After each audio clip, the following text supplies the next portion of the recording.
The small courthouse hallway felt too narrow for the weight of the moment.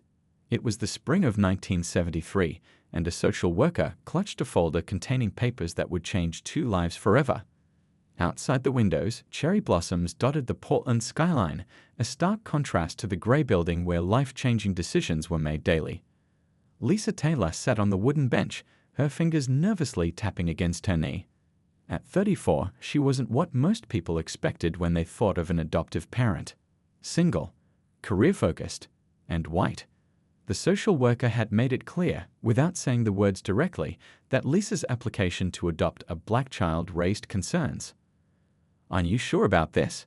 Her mother had asked just yesterday over the phone. People will talk. They always do. Lisa had spent 10 years as a public defender, watching children bounce between foster homes like unwanted packages. She'd seen how the system worked, or rather, how it often didn't work, especially for children of color. When she first met the boy 3 months ago, during a case involving his previous foster family, something in his quiet dignity spoke to her heart. "Ms. Taylor." The clerk's voice broke through her thoughts. "Judge Wilson will see you now." The judge's chambers smelled of old books and coffee. Judge Wilson, a man in his 60s with kind eyes that had seen too much sadness, studied Lisa over his reading glasses. "I've reviewed your application thoroughly," he said, placing a hand on the file. "You understand the unique challenges you're taking on?" Lisa nodded. "I do, Your Honor." "This isn't just about providing a home. This child has already been through 3 foster placements in 2 years. He needs stability, cultural connection, and someone who understands that raising a black boy in America comes with realities you haven't personally experienced." "I can't claim to know what it's like," Lisa admitted, "but I'm committed to learning, to surrounding him with role models who share his experiences, to listening when he tells me what he needs." The judge leaned back in his chair. "The boy's current foster family reports he barely speaks. The school counselor thinks it might be selective mutism from trauma. He talks to me," Lisa said quietly, "about books. He loves stories about heroes." Something in the judge's expression shifted. "Tell me about your support system." Lisa spoke about her sister who lived nearby, her parents who, despite their concerns, had promised to help, about the diverse neighborhood she'd moved to in preparation, about the black colleagues who'd offered guidance. She spoke about the parenting classes she'd taken, the books she'd read, the community groups she'd joined. When she finished, the judge was silent for a long moment. "Bring the boy in," he finally told the clerk. The boy who entered was small for 6 years old, with watchful eyes that seemed to take in everything. He wore a too-large sweater and clutched a worn copy of Where the Wild Things Are. "Hello, Thomas," the judge said gently. Thomas glanced up briefly, then looked at Lisa. A small smile appeared, vanishing almost as quickly. "Ms. Taylor wants to be your mom," the judge explained. "How do you feel about that?" Thomas didn't answer, but he moved closer to Lisa, standing near enough that his shoulder almost touched her arm. The judge watched this quiet interaction, his expression thoughtful. "Ms. Taylor, raising this child won't be easy. There will be people who disapprove, who all said you can't possibly understand what he needs. With respect, Your Honor, there's a lot I don't know, but I know Thomas deserves a home where he's loved completely. I can give him that." Thomas looked up at her then, really looked, with eyes that had seen too much pain for someone so young. Slowly, deliberately, he reached out and took her hand. The social worker shifted uncomfortably. "This is highly unusual. Most adoptions." "Life is unusual, Ms. Greer," the judge interrupted. He looked at Thomas, then at Lisa, then at their joined hands. "Sometimes the right family doesn't look like what we expect." 2 weeks later, Lisa and Thomas walked out of the courthouse together. There were papers to sign, home visits to complete, and a world of uncertainty ahead. People stared as they walked to the car. A white woman and a black boy hand in hand. Lisa felt the weight of their gazes, but Thomas's hand in hers felt right, like finding the missing piece of a puzzle she hadn't known was incomplete. "Ready to go home?" she asked. Thomas nodded, and for the first time since she'd known him, he spoke without being asked a question. "Home," he repeated, testing the word like it was new vocabulary. "Our home." The small apartment on Maple Street became their first home together. Lisa had painted the second bedroom blue because the social worker mentioned Thomas liked the sky. On moving day, his belongings fit into a single cardboard box, some clothes, the worn picture book, and a small toy car missing 2 wheels. "This is your room," Lisa said, watching his face carefully. "We can change anything you don't like." Thomas walked slowly around the space, touching the bedspread, looking out the window at the oak tree whose branches nearly touched the glass. He didn't speak much those first weeks. His words came out like precious coins spent only when absolutely necessary. Life settled into a cautious routine. Lisa would wake early, make breakfast, and walk Thomas to the elementary school 6 blocks away before heading to the courthouse. The first time she met his teacher, Mrs. Patterson, the woman's surprise was poorly disguised. "Oh, you're Thomas, guardian?" she asked, glancing between them. "I'm his mother," Lisa corrected gently but firmly. The supermarket trips were the hardest. People stared. An elderly woman once approached them in the cereal aisle and asked Thomas loudly, "Aren't you lost, dear?" As if he couldn't possibly belong with Lisa. Thomas gripped Lisa's hand tighter and pressed against her side. "He's with me," Lisa said, feeling her heart pound with a protective fury she'd never experienced before. Later that night, as she tucked him into bed, Thomas asked his first full question since coming home. "Why don't I look like you?" Lisa sat on the edge of his bed, choosing her words carefully. Families don't always match on the outside. What matters is how we feel about each other on the inside. He seemed to consider this. "The kids at school said you're not my real mom." The words stung, but Lisa had prepared for this moment. There are different ways to become a family. Some mothers carry their babies in their bellies. "I carried you in my heart until we found each other. That makes me your real mom." Thomas nodded slowly, processing. "Can I still remember my first mom sometimes?" "Always," Lisa whispered, fighting back tears. "She'll always be part of you." Winter turned to spring, and Thomas began bringing home friends, first Daniel from his class, then Kira from down the street. Lisa watched him gradually unfold like a tightly closed flower finding sunlight. Not everyone approved. Lisa's father refused to visit for months. At the office Christmas party, a colleague had too many drinks and asked loudly, "Don't you think he'd be better off with his own kind?" Lisa left immediately, Thomas's hand in hers, her back straight despite the humiliation burning her cheeks. That night, she called her friend Diane, who ran a support group for families like theirs. "Am I doing the right thing?" she asked, her voice breaking after Thomas was asleep. "What if they're right and I can't give him what he needs?" "Listen to me," Diane said firmly. "That boy smiles now. He has nightmares less often. He's reading above grade level. You're doing the hardest job in the world, being a parent, while fighting battles most parents never face." By summer, Lisa had moved them to a more diverse neighborhood closer to the community center that offered cultural programs. She enrolled Thomas in a Saturday program where he learned about Black history and art. She filled their home with books about civil rights leaders, scientists, and athletes who looked like him. One evening, as Lisa cooked dinner, she heard Thomas laughing in the living room, a full, uninhibited sound she'd never heard before. He was showing his new friend Alex how to build a fort with sofa cushions. "Mom," he called out, "can Alex stay for dinner?" That single word, "Mom," still made her heart skip every time. As they sat around the table, Thomas chattering about his day at summer camp, Lisa caught a glimpse of their reflection in the window. A small black boy with bright eyes and a white woman with tired lines around her smile. Different in appearance but unmistakably connected by something deeper. They were still figuring it out, this unexpected family they'd created. There would be harder days ahead, questions she couldn't answer, pain she couldn't protect him from. But for now, in their little kitchen with mismatched chairs and the smell of homemade spaghetti in the air, they were home. 9 years passed in a blur of school projects, basketball games, and quiet conversations that grew deeper as Thomas found his voice. At 15, he stood nearly as tall as Lisa, his shoulders broadening, his voice deepening into a register that sometimes surprised them both mid-sentence. The morning began like any other Tuesday. Lisa made pancakes while Thomas packed his backpack for school, talking excitedly about his history project on civil rights leaders. "Mr. Wilson said I might get to present at the district showcase," he said, pouring syrup in a careful spiral. That's wonderful, Lisa replied, feeling that familiar rush of pride. Your research on Justice Marshall was really thorough. Thomas had been fascinated by law since accompanying Lisa to the courthouse one day when his school closed unexpectedly. He'd sat quietly in the back, watching her defend a young mother at risk of losing custody of her children. On the drive home, he'd asked dozens of questions about rights and evidence and judges. Later that evening, Lisa got the call. Thomas hadn't come home after basketball practice. Her first thought was that he'd gone to his friend David's house, but David's mother hadn't seen him either.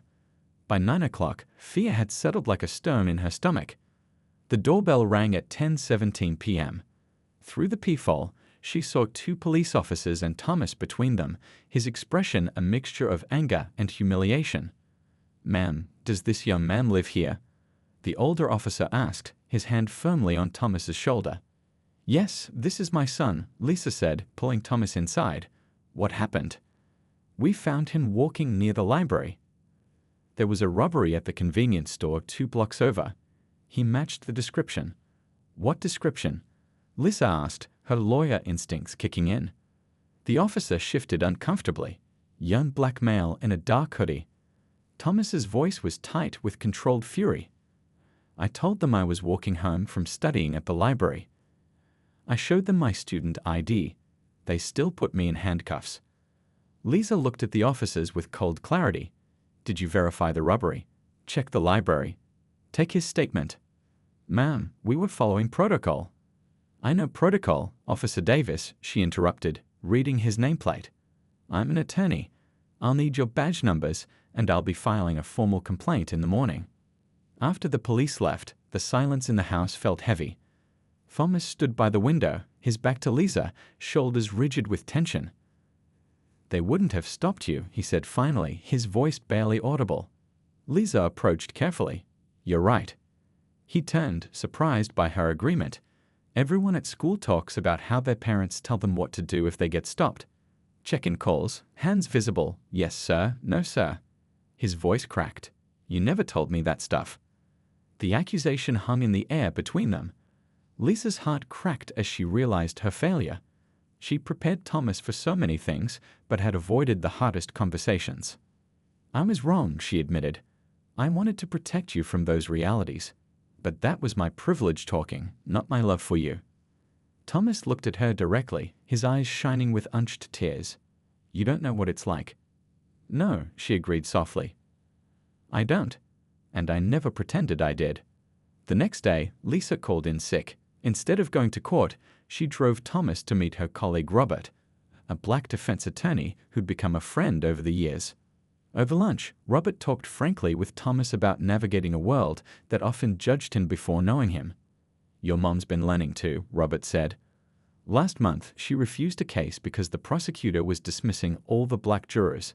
Cost her a big paycheck. Thomas glanced at Lisa, something shifting in his expression. That evening, he joined a Black Student Alliance at his high school.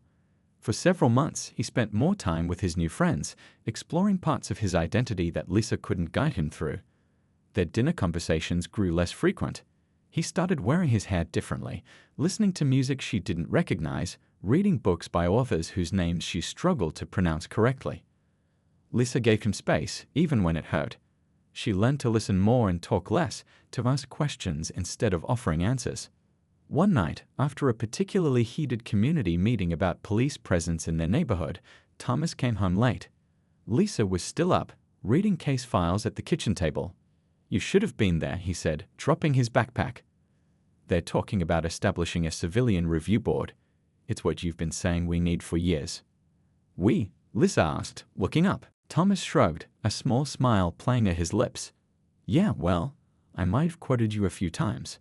He sat down across from her and reached for an apple from the fruit bowl. "There's another meeting next Thursday, if you're not busy with court." "I'll be there," Lisa promised, her heart lightening. They weren't through the woods yet. There would be more difficult conversations, more painful realizations, more moments when the bridge between their experiences seemed impossible to cross.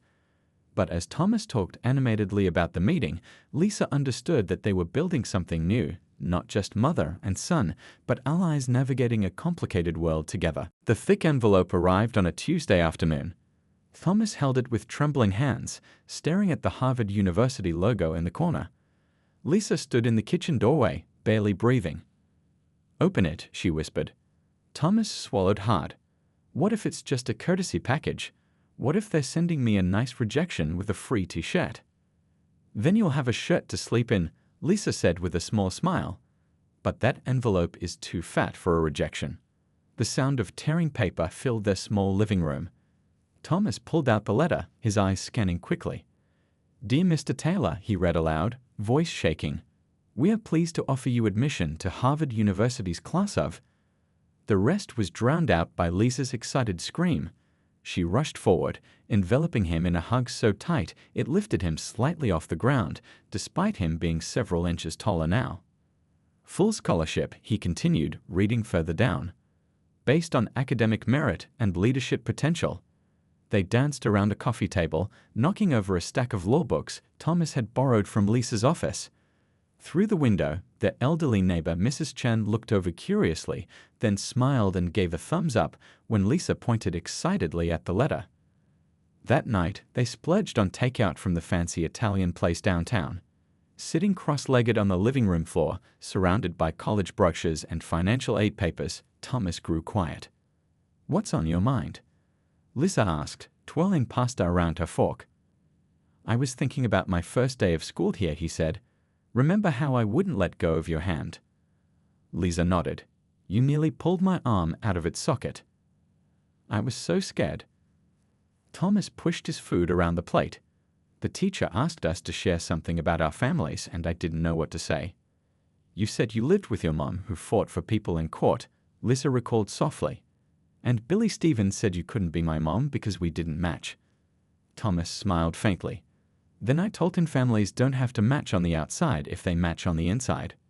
Lisa felt her eyes fill with tears. "You quoted me." "I've been thinking about identity a lot lately," Thomas continued.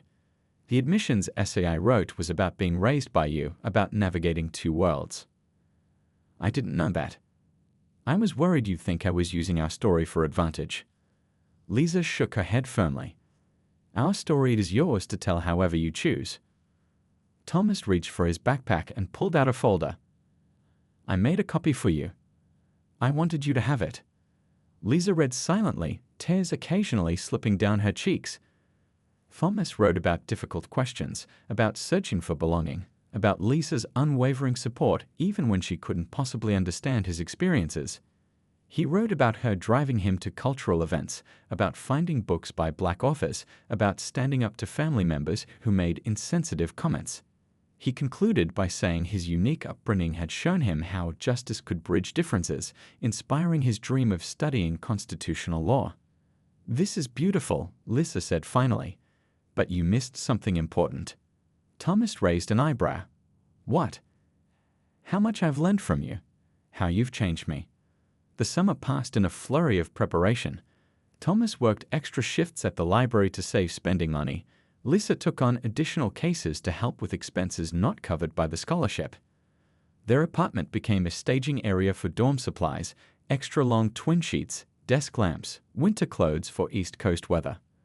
The night before they were scheduled to drive to the airport, Lisa found Thomas sitting on the fire escape, looking at the city lights. "Nervous?" she asked, climbing out to join him. "A little," he admitted. "It's so far away." "Just a plane ride," Lisa reminded him. "And you can call anytime." "What if—" Thomas hesitated. "What if I don't fit in there either? Too black for some people, not black enough for others." Lisa thought carefully before answering. "Remember what Judge Wilson told you when you shadowed him last year?" Thomas nodded. "The law doesn't care who your parents are or what you look like. It cares about your mind and your heart. You belong anywhere your mind and heart take you," Lisa said simply. Thomas leaned his head against her shoulder, something he hadn't done since he was small. "I'm going to make you proud." Lisa wrapped an arm around him. That happened a long time ago. Morning came too quickly. As they loaded suitcases into the taxi, Lisa fought to keep her expression bright. This was what she'd worked for. Thomas spreading his wings, reaching for opportunities beyond what she could have imagined that day in the courthouse 17 years ago. The years at Harvard flew by faster than either of them expected. Lisa traveled to Cambridge for Parents' Weekend each fall, marveling at how confidently Thomas navigated the historic campus. He'd found his place among the imposing buildings and brilliant minds, becoming president of the Black Law Students Association and making the law review in his second year. Their phone calls became a Sunday night ritual. Thomas would describe his classes, the famous professors who challenged him, the late-night study sessions that turned into deep discussions about justice and equality. Lisa would share courthouse stories, neighborhood news, and updates on the leak in the bathroom that never seemed to get fixed properly. During his final year, Thomas called on a Wednesday evening, breaking their usual pattern. "Mom," he said without preamble, "I just finished my final argument for moot court." Lisa could hear the excitement in his voice. "How did it go?" Professor Richardson said it was the best constitutional argument she's heard from a student in 15 years. Lisa pressed a hand to her heart. "That's amazing. Tell me everything."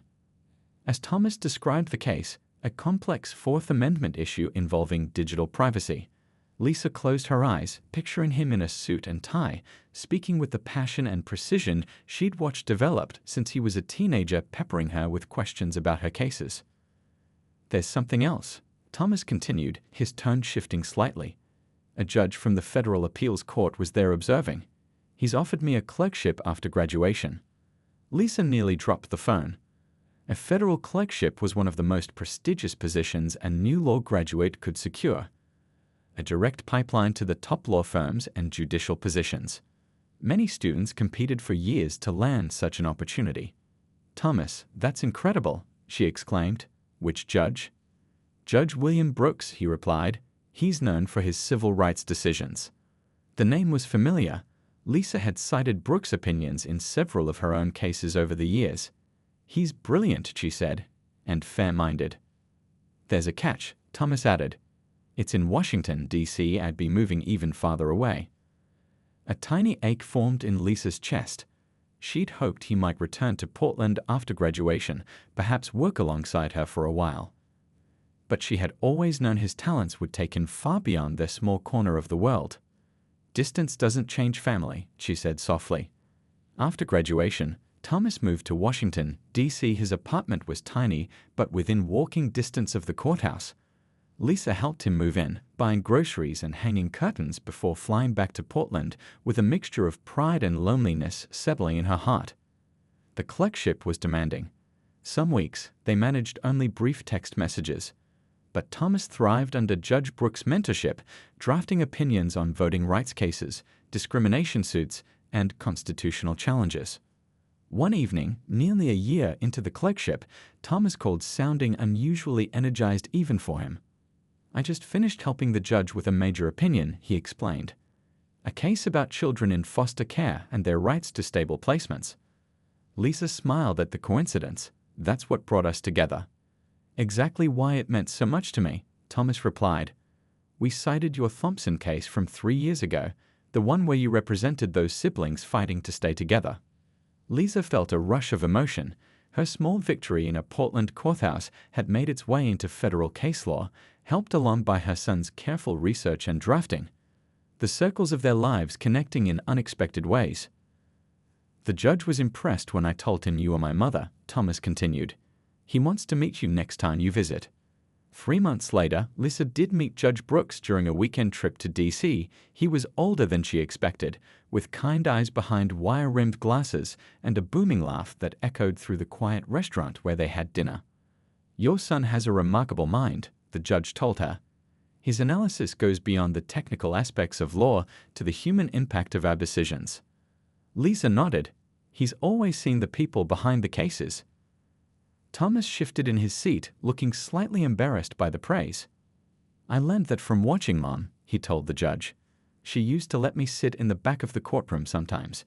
She never treated her clients like case numbers." The judge studied them both thoughtfully. "You know, there's an important civil rights organization looking for a new attorney to lead their litigation team. The position would involve arguing cases before appellate courts, maybe even the Supreme Court eventually." Thomas straightened. "Which organization?" "The Equal Justice Initiative," the judge replied. "I sit on their advisory board. They need someone with your perspective, someone who can see both the legal complexities and the human stories." On the walk back to Thomas's apartment, Lisa linked her arm through his. "You're going to apply, right?" Thomas nodded. "It's the kind of work I've always wanted to do." He hesitated, then added, "I wouldn't be here without you. You know that, right?" Lisa squeezed his arm. "We built this path together, step by step." That night, as she prepared to sleep on Thomas's pull-out couch, Lisa found herself looking at the framed photos on his bookshelf, his graduation picture, a candid shot of them hiking in the Columbia Gorge, and one she hadn't seen before. A newspaper clipping showing Lisa outside the Portland courthouse, her arm around a much younger Thomas. The headline read, "Local Attorney Wins Landmark Foster Care Case." Lisa touched the frame gently.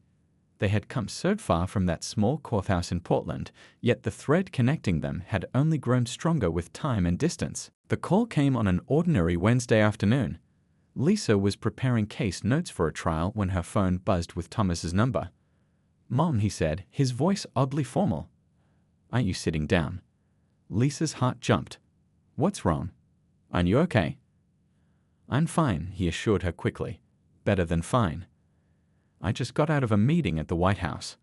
Lisa blinked, certain she'd misheard. "The White House?" "And in where the president lives." "The very same." Thomas took a deep breath. "They've been watching my work on the voting rights cases. The president is considering me for the Supreme Court nomination." The pen Lisa had been holding clattered to the desk. "The Supreme Court of the United States." Her voice came out as a whisper. "There's an opening. Justice Weller is retiring next month." Lisa felt dizzy. Thomas was only 31, extraordinarily young for such a position. Most justices had decades of experience before even being considered. "They said my perspective is unique," Thomas continued. "Growing up in both worlds, understanding different lived experiences while maintaining constitutional principles." "When will you know for sure?" Lisa managed to ask. "The president wants to meet me tomorrow. It's all happening very fast." After they hung up, Lisa sat motionless at her desk, memories washing over her. Thomas at 6, clutching his worn picture book. Thomas at 15, angry after being detained by police. Thomas at 18, opening his Harvard acceptance letter. Each moment had led here, to this possibility that neither of them could have imagined. The official announcement came 2 weeks later.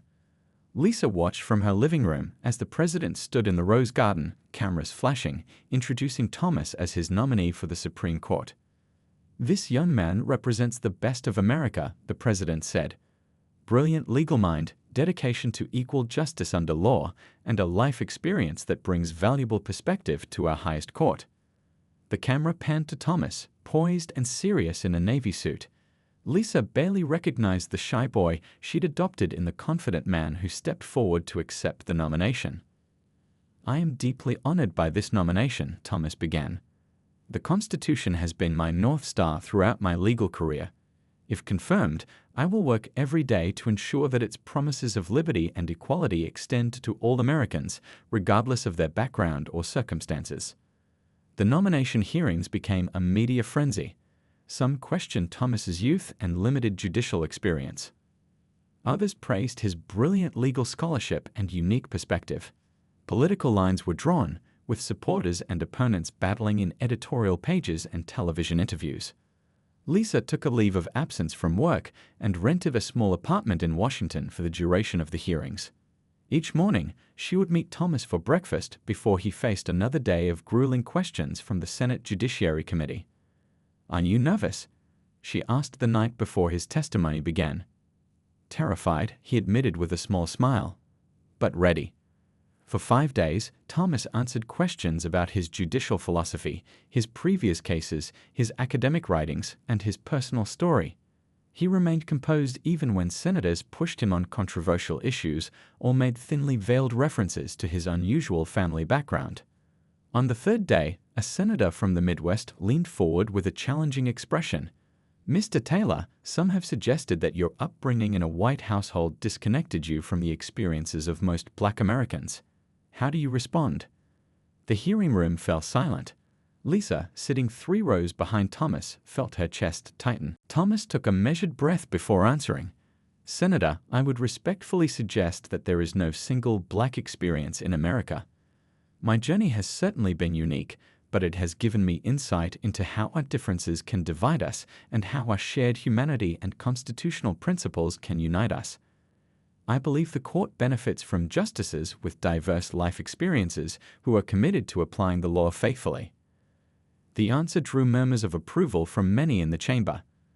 That evening, legal commentators praised his thoughtful response to a potentially divisive question. On the final day of hearings, the committee chair allowed Thomas to make a closing statement. He spoke without notes, his voice steady and clear. "Throughout my life, I've straddled different worlds, sometimes belonging fully to neither, but always working to build bridges between them.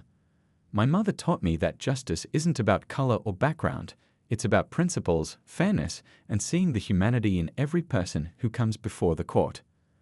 The camera panned briefly to Lisa, who sat with tears streaming down her face. "If confirmed," Thomas continued, "I will bring my full self to this responsibility, my legal training, my experiences, and the values of hard work, integrity, and equal justice that my mother instilled in me from the day she welcomed me into her home." After the hearing concluded, they walked together to the car waiting to take them back to Thomas' apartment.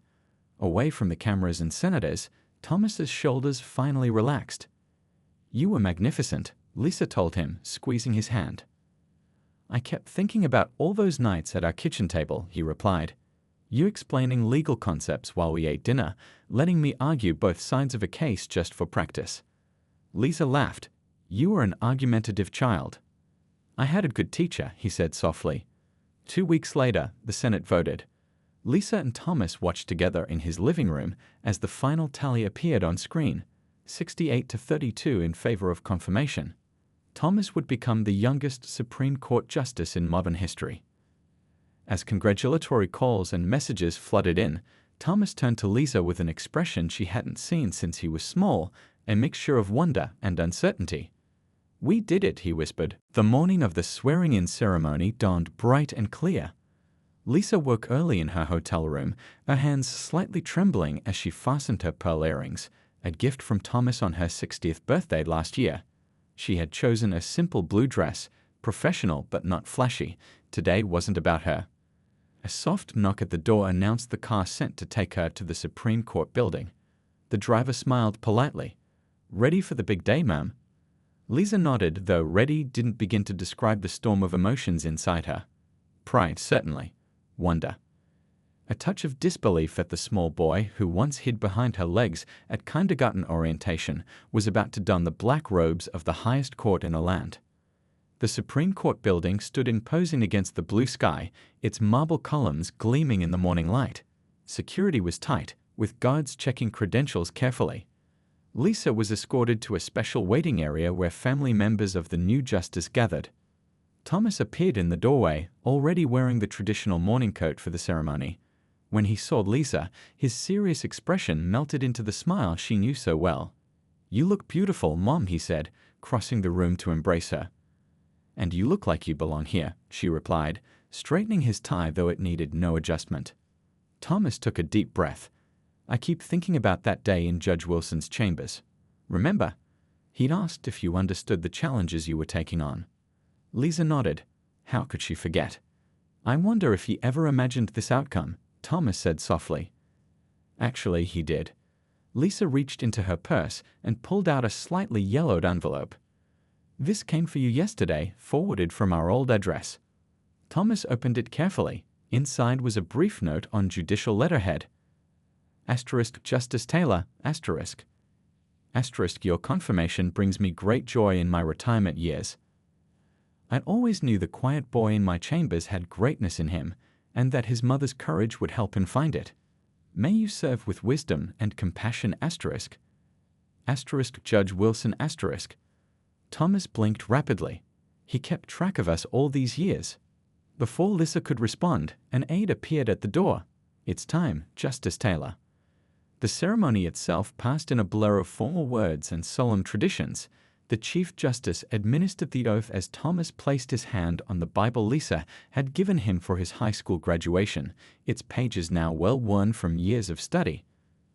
I, Thomas James Taylor, do solemnly swear. Lisa watched from the front row, remembering 1,000 moments that had led to this one.